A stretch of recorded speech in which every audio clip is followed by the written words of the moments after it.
Pozdrav svima, danas je 16.1.2016. i prošlo je točno 12 dana koliko pijem Roacutan. Ne mogu reći da je prošlo 3 mjeseca, zato što mi je ostalo još 4 dana da kompletiram ta 3 mjeseca, pošto sam počeo 15.10. Zbog onog 7 dana u tjednu, 28 dana, 30 tableta, eto zbog toga. Eto, prošlo je tih 12 tjedana i situacija je više manje nepromijenjena. Nisam primijetio neke bitne, značajnije promjene.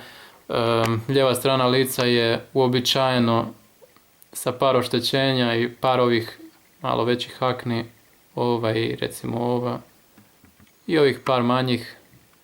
Uz uobičajeno crvenilo. Desna strana je nešto bolja, čini se malo i više bolja od lijeve. Ali ima i tih problema, eto vidite ovdje.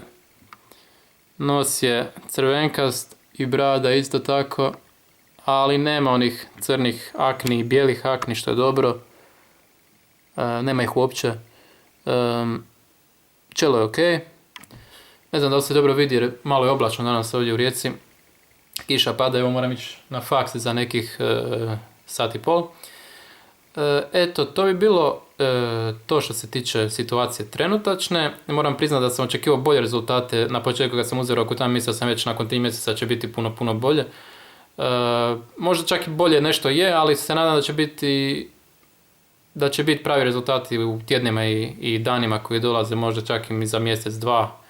A kad god bude, kad sam ih imao već od 16. godine, mogu ih imati još mjesec, dva, tri, koliko bude trebalo. Koliko bude trajalo. Eto, idem kod dermatologice u četvrtak, pa ćemo vidjeti šta će mi ona reći i novi video ću snimiti u petak da završimo ovaj 3. mjesec. Tako da se vidimo u petak, do tada pozdrav.